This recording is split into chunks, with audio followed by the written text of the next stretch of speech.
Buongiorno miei bellissimi follower. Günaydın benim ekranları başında kahvaltısını yaparken ya da akşam yemeğini yerken beni izleyen sevgili takipçilerim. Bugün Bologna'ya gideceğiz. Başlıktan da anlayacağınız gibi. Bologna biliyorsunuz Avrupa'nın en eski üniversitesi Bologna'da. Bologna Üniversitesi. Onunla meşhur.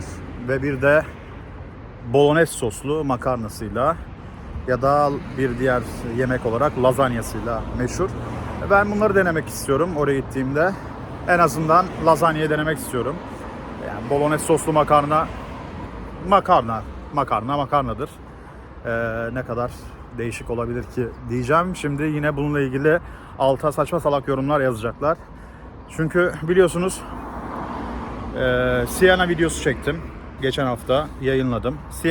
Çektiğim Siena videosunda bir tane yine saygı duydum kendisine çünkü izlemiş videomu yabancı bir arkadaşımız. Muhtemelen İtalyan, isminden anlayacağım gibi. Bana böyle giydirmiş, altyazıdan takip etmiş benim söylediğim her şeyi. Döşemiş abicim bana bir paragraf, Gılgamış destanı gibi. Döşemiş oradan. İşte sen şöyle yanlış söylemişsin, bir şey yanlış söylemişim, bir bilgiyi yanlış vermişim. Söylediğine göre ki ben öyle araştırmıştım. Olabilir, yanlış da söylemiş olabilirim. Ama ya sen kimsin dangalak? Yaz aşağıya düzgün bir şekilde. Yaz aşağı düzgün bir şekilde. Hayır kardeşim bunun doğrusu bu şekildedir. İşte burada bir hatan var diye beni düzelt. Olabilir, hepimiz insanız. Ama aşağıya yazmış, giydirmiş. Yani dangalağın ırkı fark etmiyor. Türkiye'de de çok var, burada da var işte görüyorsunuz. Ben de hakaret içerdiği için bir yorumu sildim. Tabii ki yoruma eleştiriyi açığız ama ya hakaret derecesinde olmaması gerekiyor böyle şeylerin. Onun için biraz daha dikkatli şeyler anlatmaya çalışacağım. Şimdi tren geçiyor. Siena vlogunda biliyorsunuz helikopter geçmiş üzerinden. Onun için beklemiştik. Şimdi de treni bekledik. Neyse önemli değil. Öyle yani arkadaşlar. Şimdi moral bozmak yok. Düzgün bir şekilde hayatımıza vlog çekmeye devam edeceğiz. Bologna'da görüşmek üzere. Sizi seviyorum.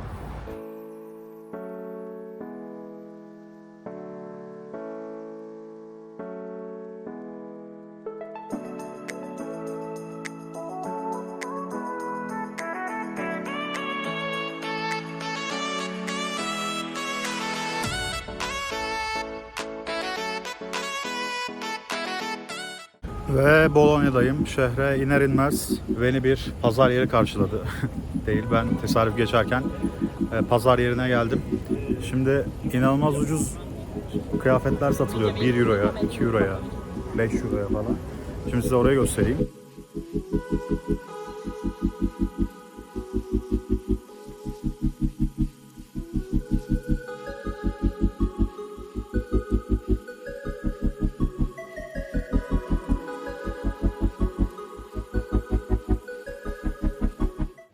Bologna'ya ilk geldiğinizde dikkatinizi çekecek olan şeylerden bir tanesi de mimari yapısı. Çünkü şehir boydan boya bu şekilde yağmurdan korunaklı şekilde inşa edilmiş. Çünkü Bologna yılın birçok mevsiminde sürekli yağış aldığı için ilk inşa edildiği dönemde bunu düşünerek mimarlar inşa etmişler. Şimdi Küçük Venedik dediğimiz bölgeye geldik. Venedik'i andıran bir manzarası var. Evet, ilk olarak San Pietro Katedrali'ne geldim. San Pietro Katedrali 10. 11. yüzyıllar arasında ilk papa olan San Pietro'ya ithafen inşa edilmiş. Bu da Bologna'nın Katolik kiliselerine olan bağlılığını simgeliyor. Şu an arkamda bulunan kilise. Şimdi gelin kilisenin içerisini gezelim. İçeriye girmeden önce hemen size dış cephesini de göstereyim. Şöyle göstermeye çalışayım. Şu hemen solda bulunan San Pietro heykelini görüyorsunuz. Sağda da San Paolo bulunuyor. Böyle Bolognalıların ana ibadet merkezi.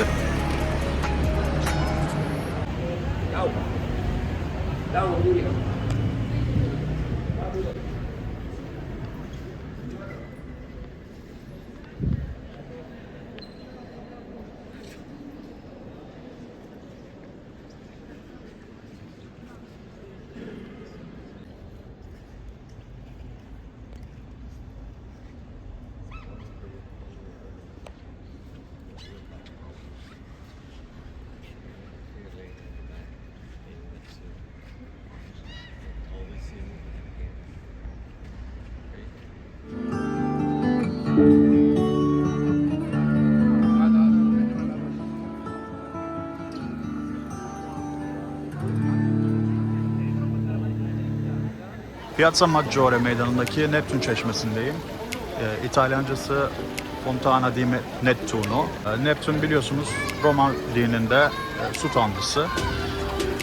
Yani Yunan mitolojisindeki Poseidon'un muadili denilebilir. Şimdi bu çeşmeyi gezelim.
Piazza Maggiore meydanında bulunan San Petronio Bazilikası'nın önüne geldim. Bazilikanın giriş kapısının hemen üzerinde Jacopo della Quercia'nın yapmış olduğu heykeller bulunuyor. Ortadaki çocuklu olan Madonna, diğerleri de Saint Ambrose ve Saint Petronius.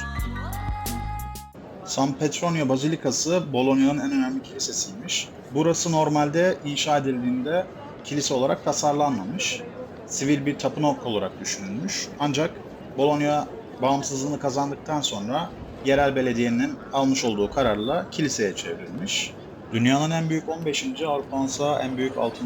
kilisesi olan San Petronio Bazilikası'na 2002 yılında El-Kaide tarafından bir terör saldırısı gerçekleşiyor.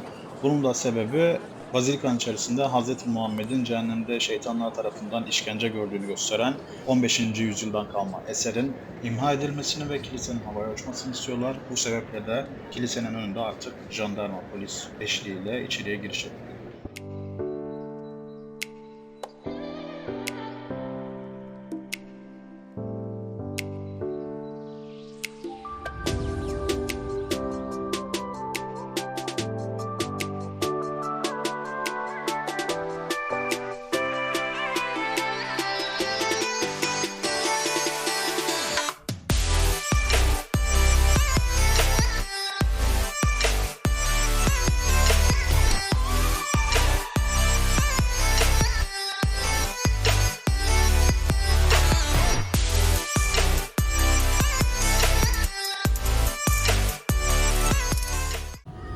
Birkaç yeri kendim gezdim ama şimdi arkadaşımla buluşacağım. Kalan yerleri onunla beraber gezeceğim. Ondan öncesinde yemek yemeye gideceğiz bir. Belki lazanya yerim. Buranın meşhur bir restoranı varmış. Şimdi oraya gideceğim ben. Arkadaşımla orada buluşacağız. Yemek yerken görüşürüz.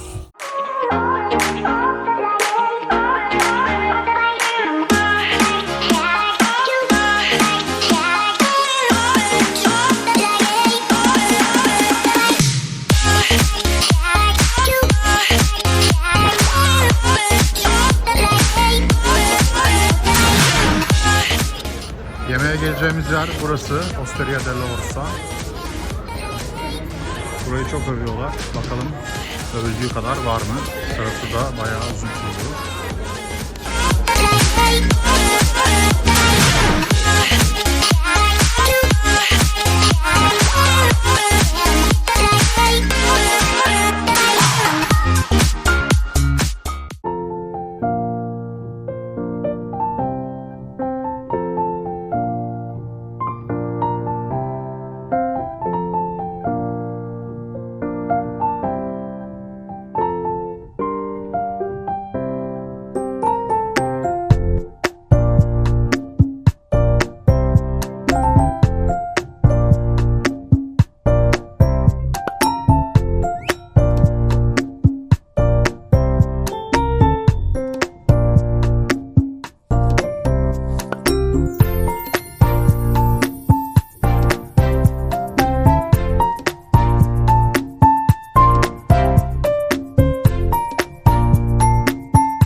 Burası da Bologna Büyükşehir Belediye Binası.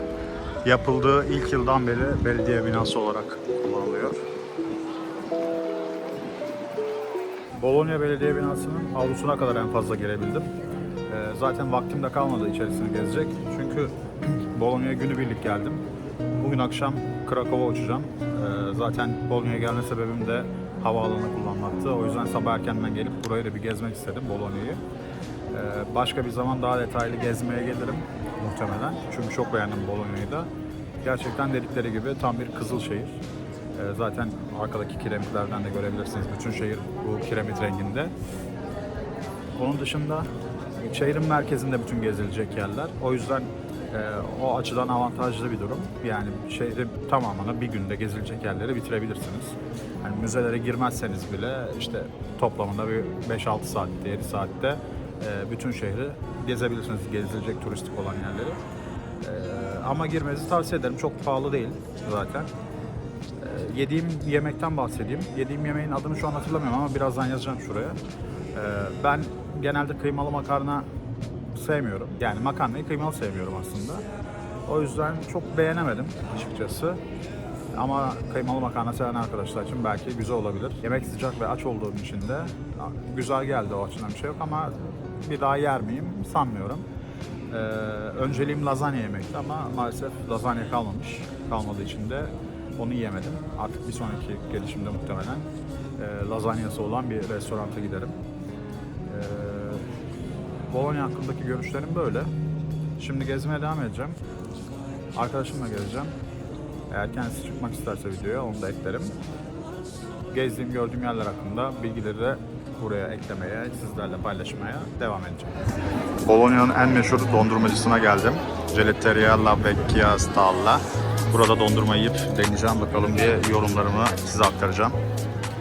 7 kiliseden oluşan Santo Stefano Bazilikası'nın ön cephesinde bulunan 3 tane kiliseyi görüyorsunuz. Bu hemen en sağdaki Church of Crucified, yani çarmıha gerilmiş kilisenin ana kapısının hemen ortasının üzerinde Sancta Sanctorum yazan beyaz bir haç ve Tanrı'nın yaratıcı sözünü simgeleyen bir el bulunmakta. Hemen bu şu an içeriye gireceğimde çokgen şeklinde olan Holy Sepulchres, yani Kutsal Kabir Kilisesi ve de hemen onun yanında bulunan Saint Vitale ve Agricola kiliseleri bulunmakta.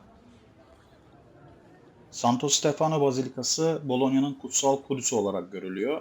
Şu an içerisinde bulunduğumuz sekizgen yapıdaki Kutsal Kabir Kilisesi'nin ortasında bulunan yapı ise Kudüs Kutsal Kabri'ni temsil ediyor.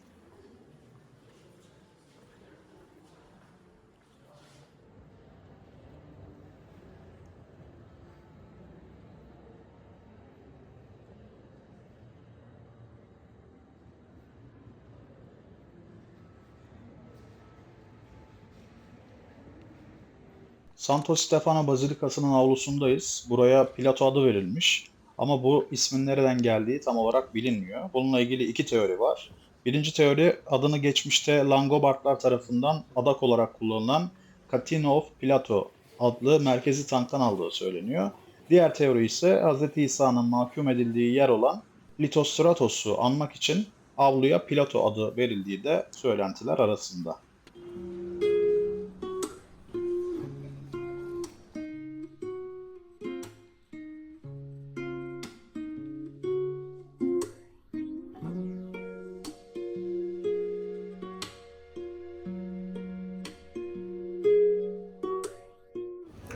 Şu an havaalanındayım, Bologna havaalanındayım. Krakow'a gideceğim.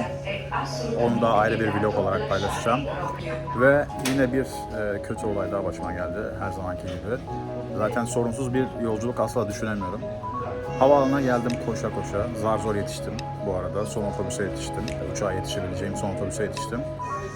Ancak aklınızda bulunsun, ben hep böyle kötü deneyimlerle hayat tecrübesi ediniyorum. Aklınızda bulunsun, Ryanair ile eğer Avrupa içi uçuş yapacaksanız 2 saat öncesinde check-in yapmanız gerekiyor. Ama ben tabii bunu yapmadığım için bir miktar ceza ödedim. Miktar söylemeyeceğim çünkü aklıma geldikçe gözlerimden yaş akıyor. Yani şaka bir yana, bilet fiyatından fazla bir miktar ödedim. Siz olun, check-in yapmayı unutmayın. Uçuştan en az 2 saat önce. Öyle. Bugünkü Bologna turumu burada noktalıyorum. Bir sonraki vlogumda Krakow'da görüşmek üzere.